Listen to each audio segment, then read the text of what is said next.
नमस्कार दोस्तों, आशा करती हूँ आप सभी लोग स्वस्थ होंगे। दोस्तों, इस्लाम से भारत आई घूंघट ओढ़ने की प्रथा जो अब पहनावे का हिस्सा बन चुकी है।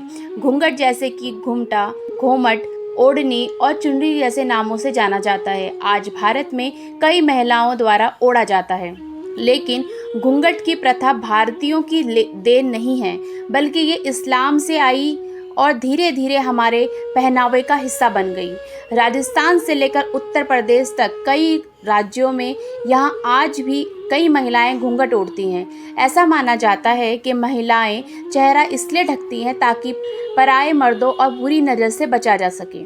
वहीं इसका दूसरा कारण बड़ों को इज्जत देने के लिए भी पर्दा किया जाता है। अगर इनके नकारात्मक पहलू को देखें तो इस्लाम में पर्दा प्रथा औरतों के दबाव बनाने के लिए भी की जाती थी। हमने शुरुआत में ही भारतीय पहनावे में इसे एक हिस्से की तरह देखा है और माना भी है। लेकिन क्या आप जानते हैं कि पर्दा करने की ये प्रथा इस्लाम से आई है? जी हाँ, ये सच है। लेकिन ये कब और कैसे हुआ? मुसलमान महिलाओं का पर्दा करना हमारे लिए घूंघट करने की प्रथा बन गया। आइए जानते हैं कि भारत में घूंघट रखने की शुरुआत की कहानी। पर्दा एक इस्लामी शब्द है जो फारसी भाषा में आया था और जिसका हिंदी अर्थ होता है ढकना। भारत में इस्लाम में आई पर्दा प्रथा की जड़ें फारसी कल्चर से मिलती हैं। पर्दे के रूप में मुसलमान औरतें बुर्का पहनती हैं जो दो तरह से होता है, एक जिसमें पूरा शरीर ढका होता है और दूसरा जिसमें सिर्फ ऊपरी भाग जैसे कि बाल और चेहरा ढका होता है। मान्यताओं के अनुसार प्राचीन भारत और दुनिया भर में कई जगहों पर पहले से ही महिलाओं की सामाजिक गतिविधियों और आवाज़ उठाने को रोकने वाली इस प्रथाएं मौजूद थी। लेकिन भारत में इस्लाम के आने के बाद कई हिंदू प्रथाओं को तेज कर दिया गया था, जिसमें साथ घूंघट किया जाने लगा।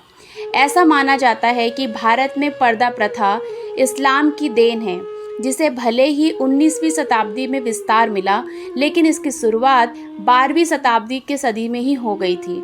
और ये भी कहा जाता है कि प्राचीन ऋग्वेद काल में लोगों की शादी से पहले कन्या की मुंह दिखाई के लिए कहा जाता था, जिसमें कहा जाता है कि ये कन्या मंगलमय है, सभी मिलकर इसे आशीर्वाद देकर अपने घर चले जाइए।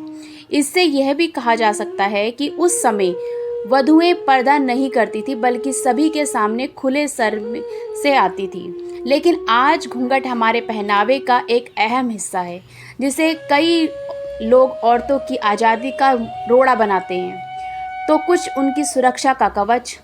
उस समय कुछ विद्वानों का मानना था कि ये नियम महिलाओं को उत्पीड़न से बचाने के लिए बनाया गया है।